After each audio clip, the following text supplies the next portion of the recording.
Oi, gente, bom dia. Meu nome é Flávia Milhomem, sou endocrinologista e hoje eu vim responder uma pergunta de uma paciente na minha caixinha dos stories a respeito da relação custo-benefício entre sibutramina e o Saxenda.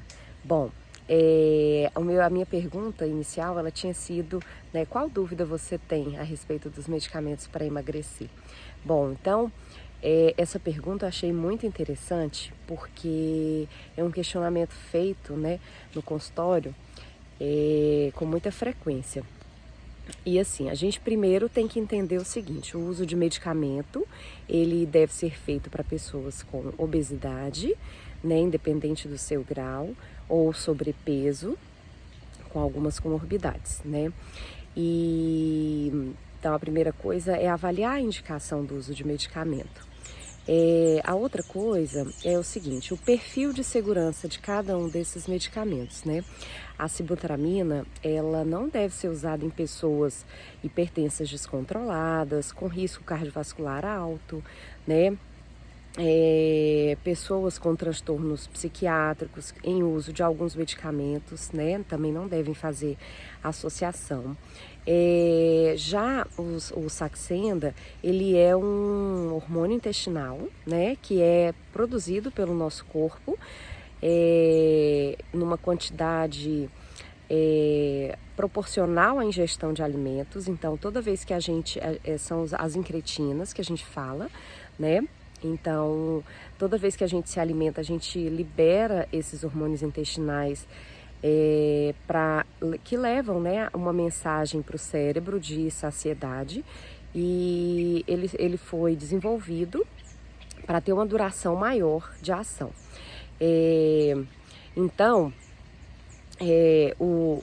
esse análogo de GLP-1, ele tem um perfil de segurança, que é o Saxenda, ele tem um perfil de segurança melhor, né, do que a sibutramina. Mas, como todos sabemos, né, com um custo ainda elevado. Então, a gente quando pensa, né, na relação custo-benefício de um medicamento, a gente tem que pensar em algumas coisas. Na acessibilidade daquele medicamento, né, se aquele paciente, apesar de ter indicação de usá-lo, se ele vai conseguir usar. No perfil de segurança do mesmo, né, às vezes é uma paciente que, apesar de estar com obesidade, ela não tem risco cardiovascular aumentado, ela não é hipertensa. Outro aspecto que tem que ser considerado a característica, né, a forma dela se alimentar, dessa pessoa se alimentar, porque a sibutramina ela ajuda não só na redução do apetite, mas também aumentando, acelerando o metabolismo, né?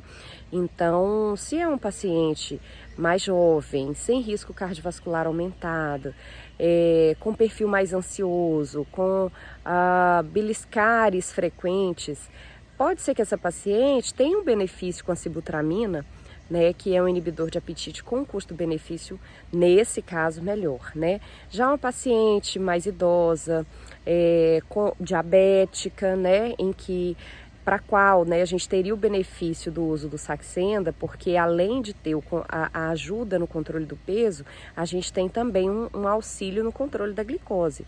Então, a gente pode poupar, né, aí 2 ou mais medicamentos em um só, né? E a gente vai conversando um pouquinho mais sobre esses assuntos. Se vocês tiverem mais dúvidas, deixem, né, nos meus stories, no meu feed. Eu tenho sempre um diálogo aberto com quem me segue para que, né, em caso de dúvida, a gente vá tirando todas. Um beijo e até mais!